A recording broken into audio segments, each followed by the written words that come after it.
N'est-ce pas? Quand quelqu'un naît dans une famille catholique, on commence à lui enseigner « Je vous salue Marie » depuis l'âge de 6 ans ou de 7 ans. Donc cet enfant est captif depuis cet âge. Donc lorsque l'enfant atteint un certain âge, ce n'est pas facile de faire sortir l'enfant de cet état de captivité. Moi, par exemple, comment est-ce que j'ai pu me débarrasser, ou alors comment le Seigneur m'a aidé à être délivré de l'esprit du catholicisme? J'avais écouté quelqu'un qui m'avait parlé de la puissance de l'eau bénite.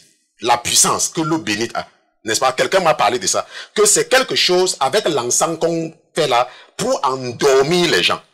Et que si tu réussis, si tu vas te rendre compte que si tu ne touches plus à cette eau là, et ils s'arrangent toujours à mettre ça à l'entrée de l'église, pour que avant que le prêtre ne commence à parler, qu'ils ont déjà contrôlé ta façon de penser.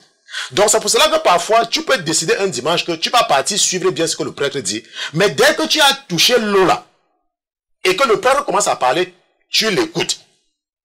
Et j'ai donc dit que, ok, comme j'ai entendu quelqu'un dire ça, je vais arrêter de toucher même à cette eau là.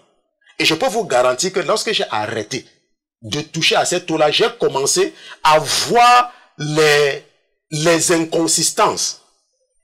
N'est-ce pas? Ou alors on peut appeler ça les contradictions dans les homélies des prêtres. Je pouvais maintenant déceler.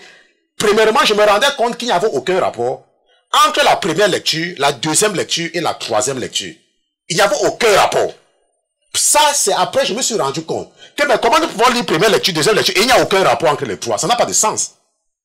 Et parfois, je me rendais compte que tu ne pouvais voir aucun rapport entre l'homélie de 15 ou de 10 minutes du prêtre avec ce qui a été lu.